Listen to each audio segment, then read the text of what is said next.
ബി.ജെ.പിയിലെ ആഭ്യന്തര കലഹം മറനീക്കി പുറത്തുവരുന്നു. രാജ്യസഭാ സീറ്റിൽ കെ സുരേന്ദ്രനെ വെട്ടിയത് ബി.ജെ.പി സംസ്ഥാന അധ്യക്ഷൻ രാജീവ് ചന്ദ്രശേഖർ. കെ സുരേന്ദ്രൻ, തുഷാർ വെള്ളാപ്പള്ളി, സി സദാനന്ദൻ എന്നിവരുടെ പേരുകളാണ് ബി.ജെ.പി കേന്ദ്ര നേതൃത്വം രാജ്യസഭയിലേക്ക് പരിഗണിച്ചത്.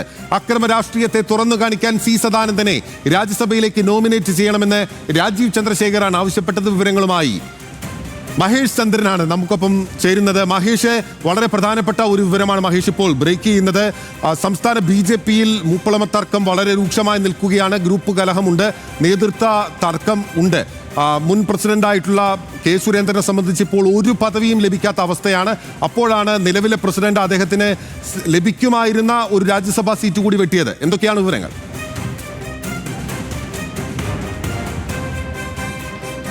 ബില്ലിൽ ഇക്കാര്യത്തിൽ ബി.ജെ.പിയിലെ ഗ്രൂപ്പ് വരെ അതിൻ്റെ പാരമ്യത്തിൽ തന്നെ പോകുന്നു. ഇവിടെ 3 വർഷം താൻ ഇവിടെ ഉണ്ടാകുമെന്ന് മറ്റ് രാഷ്ട്രീയ പ്രസ്ഥാനങ്ങളോട് എന്ന രീതിയിൽ തന്നെയുള്ള പ്രതികരണം കഴിഞ്ഞ ദിവസം രാജീവ് ചന്ദ്രശേഖർ നടത്തിയത് സ്വന്തം പാർട്ടിയിലുള്ള നേതാക്കളോട് തന്നെയായിരുന്നു. കാരണം ഒരു ലക്ഷ്യമായാണ് താൻ ഇവിടെ എത്തിയിരിക്കുന്നത് അദ്ദേഹം വ്യക്തമാക്കുകയും ചെയ്തു. അതിന് തുടർച്ചയായിട്ട് കണക്കാക്കേണ്ട ഒരു വിവരമാണ് നമ്മളിപ്പോൾ പുറത്തുവിടുന്നത്.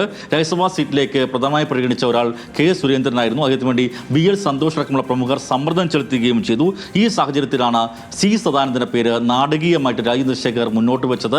അവിടെ ഇത്തരത്തിലേക്ക് CPIMന്റെ അക്രമ രാഷ്ട്രീയം തുറന്നു കാണിക്കാൻ 2 കാലുകൾ നഷ്ടപ്പെട്ട ഈ സി സദാനന്ദനെ പേര് മുന്നോട്ട് വെക്കുകയും അത് പരിഗണിച്ചാൽ അതുവഴി ഇത്തരം അക്രമ രാഷ്ട്രീയം തുറന്നു കാണിക്കാം, CPIMനെയും ഇടതുപക്ഷ രാഷ്ട്രീയത്തെയും എതിർക്കാം എന്നൊക്കെ തന്നെയും അദ്ദേഹം പ്രധാനമന്ത്രി ഓഫീസിനെയും പ്രധാനമന്ത്രിയെയും ധരിപ്പിക്കുകയും ചെയ്തു. അതിൻ്റെ അടിസ്ഥാനത്തിലാണ് സി സദാനന്ദന്റെ പേര് മുന്നോട്ട് വന്നത്. അങ്ങനെ 3 പേരുകളായിരുന്നു പ്രധാനമായും പരിഗണിച്ചത്. അതിൽ കെ സുരേന്ദ്രൻ, തുഷാർ വെള്ളാപ്പള്ളി, സി സദാനന്ദൻ എന്നിവരായിരുന്നു. സദാനന്ദനെ ശക്തമായി പിന്തുണച്ചത് രാജീവ് ചന്ദ്രശേഖറാണ്. അതോടുകൂടി സദാനന്ദന്റെ പേരിന് മുൻകൈ കിട്ടുകയും ഇത്തരത്തിലേക്ക് ജീവിക്കുന്ന രക്തസാക്ഷി എന്ന തരത്തിലേക്ക് പരിഗണിക്കാവുന്ന ജീവിക്കുന്ന ബലിദാനിയായിട്ട് ബി.ജെ.പി കരുതുന്ന സദാനന്ദന്റെ പേര് വന്നതോടുകൂടി മറ്റു പേരുകൾക്ക് പ്രസക്തി ഇല്ലാതാവുകയും ചെയ്തു. അങ്ങനെ നാടകീയമായ കരുനീക്കത്തിലൂടെ കെ സുരേന്ദ്രൻ പക്ഷത്തെ ഒരിക്കൽ കൂടി വെട്ടിനിരത്തിയിരിക്കുകയാണ് രാജീവ് ചന്ദ്രശേഖർ. മഹേഷ്, ഈ കാര്യത്തിൽ കേന്ദ്ര നേതൃത്വത്തിന് ഉൾപ്പെടെ പരാതി ഉണ്ടായിരുന്നു. തങ്ങളുടെ ഭാഗത്തുള്ള നേതാക്കൾ ഉൾപ്പെടെ പുനഃസംഘടനയിൽ പരിഗണിച്ചില്ല എന്നുള്ള പരാതി കെ സുരേന്ദ്രൻ, വി മുരളീധര പക്ഷത്തിന് വളരെ ശക്തമായി തന്നെ ഉണ്ടായിരുന്നു. പക്ഷേ മറുപക്ഷത്ത് പി കെ കൃഷ്ണദാസുമായി ബന്ധപ്പെട്ട് നിൽക്കുന്ന ആളുകളെയും ശോഭാ സുരേന്ദ്രനെ ഉൾപ്പെടെ വളരെ കാര്യമായ രീതിയിൽ അക്കോമഡേറ്റ് ചെയ്തിരുന്നു. ഇപ്പോൾ കെ സുരേന്ദ്രനെ തന്നെ നേരിട്ട് രാജീവ് ചന്ദ്രശേഖർ വെട്ടി എന്ന് പറയുമ്പോൾ ഇനി കെ സുരേന്ദ്രൻ, വി മുരളീധരൻ ഉൾപ്പെടെയുള്ള നേതാക്കൾക്ക് മുന്നിലുള്ള വഴി എന്താണ്? കേന്ദ്ര നേതൃത്വം ഒരു ഒരുമയുടെ സന്ദേശമാണ് അപ്പോഴും നൽകുന്നത്. അമിത്ഷാ നേരിട്ടെത്തി.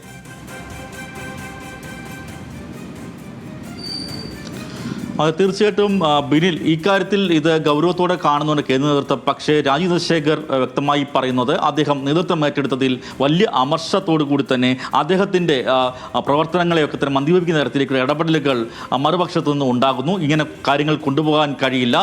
താൻ വിചാരിച്ച പോലെ കാര്യങ്ങൾ നടക്കണമെങ്കിൽ തനിക്ക് മേധാവിത്വമുള്ള രീതിയിൽ തന്നെ ഈ സംവിധാനം, സംഘടനാ സംവിധാനം പ്രവർത്തിച്ചേ മതിയാവും. അതിനൊപ്പം നിൽക്കുന്നവരെയെല്ലാം കൂടെ ചേർക്കും. അതല്ല, അതിനെ എതിർത്ത് കൽപ്പിക്കാൻ ശ്രമിക്കുന്നവരെ അവരെ ഉൾക്കൊണ്ടു പോകാൻ കഴിയില്ല. അവർ നിങ്ങത്തിന് വഴങ്ങി മുന്നോട്ട് പോകുക തന്നെ വഴിയുള്ളൂ എന്ന നിലപാടിലാണ് അദ്ദേഹം. അതിൻ്റെ ഭാഗമായി തന്നെയാണ് ഇത്തരത്തിലേക്കൊരു നിലപാടിലേക്ക് അദ്ദേഹം എത്തിയത്. കാരണം കെ സുരേന്ദ്രൻ ഇപ്പോൾ പ്രത്യേകിച്ച് പദവികളോ സ്ഥാനമാനങ്ങളോ ഒന്നുമില്ല. അതുകൊണ്ട് തന്നെ അദ്ദേഹത്തിന് ഉചിതമായ ഒരു സ്ഥാനം നൽകണം, ഒരു പദവി നൽകണമെന്നുള്ള ഒരു താല്പര്യം പല നേതാക്കൾക്കും ഉണ്ടായിരുന്നു. അതിൻ്റെ അടിസ്ഥാനത്തിലാണ് രാജ്യസഭാ സീറ്റിലേക്ക് അദ്ദേഹത്തിൻ്റെ പേര് പരിഗണിച്ചത്. കെ സുരേന്ദ്രൻ്റെ പേര് ഇത്തരത്തിലേക്ക് ഉയർന്നപ്പോൾ തന്നെ അത് വെട്ടുക എന്ന ലക്ഷ്യത്തോടു തന്നെയാണ് നാടകീയമായി തന്നെ സി സദാനന്ദൻ്റെ പേര് ആരും പ്രതീക്ഷിക്കാത്ത തരത്തിൽ രാജീവ് ചന്ദ്രശേഖർ മുന്നോട്ട് വയ്ക്കുകയും അതിന് കാരണങ്ങൾ നിരത്തുകയും ചെയ്തത്. അങ്ങനെ പ്രധാനമന്ത്രിക്ക് ഇതിനെ കൃത്യമായി അറിയുന്ന ഒരാളാണ് സി സദാനന്ദൻ. അദ്ദേഹം പ്രധാനമന്ത്രി വേദിയിലെത്തിയിട്ടുണ്ട്.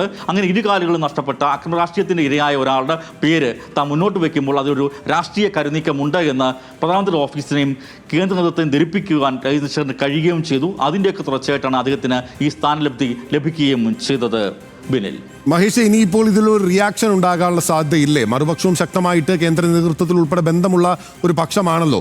പ്രധാനമന്ത്രിയുടെയും അമിത്ഷായുടെയും JP നദ്ദയുടെയും ആശീർവാദത്തോടു കൂടി രാജീവ് ചന്ദ്രശേഖർ അധ്യക്ഷനായിരിക്കും എന്ന് പറയുമ്പോൾ പോലും മറ്റേ തലത്തിൽ അവർക്കും ആ വിധത്തിലുള്ള ബന്ധങ്ങൾ ഉണ്ടല്ലോ. നോക്കൂ, നമുക്ക് മുൻ അധ്യക്ഷന്മാരെല്ലാം തന്നെ ഏതെങ്കിലും സംസ്ഥാനത്തിൻ്റെ ഗവർണർമാരായി ഉൾപ്പെടെ പോയിട്ടുള്ള പാരമ്പര്യം നമുക്കറിയാവുന്നതാണ്. അതിലിപ്പോൾ ടേം പൂർത്തിയാക്കി PS ശ്രീധരൻപിള്ള സംസ്ഥാന രാഷ്ട്രീയത്തിലേക്ക് മടങ്ങിയെത്തുകയും ചെയ്യുകയാണ്. അപ്പോൾ കെ സുരേന്ദ്രനെ ഇനി സ്വാഭാവികമായും അക്കോമഡേറ്റ് ചെയ്യേണ്ടി വരില്ലേ ഏതെങ്കിലും തരത്തിൽ ദേശീയ നേതൃത്വത്തിന്?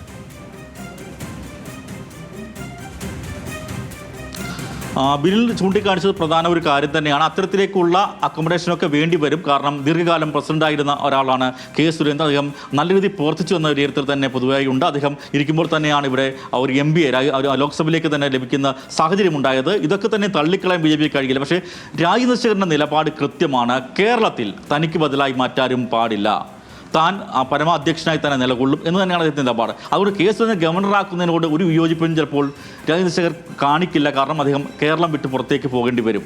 ആ നിലയിലേക്ക് പോകുന്നതിന് കുഴപ്പമില്ല. പക്ഷേ കേരളത്തിനകത്തെ സംഘടനാ സംവിധാനത്തിൻ്റെ അവസാന വാക്ക് താൻ നിലനിൽക്കുന്ന ദിവസം വരെയും താൻ തന്നെ ആയിരിക്കുമെന്ന് വളരെ കൃത്യമായി അദ്ദേഹം യോഗങ്ങളിലടക്കം പറയുന്ന സാഹചര്യമുണ്ട്. അദ്ദേഹത്തിന് അടുപ്പക്കാരോട് പറയുന്ന സാഹചര്യമുണ്ട്.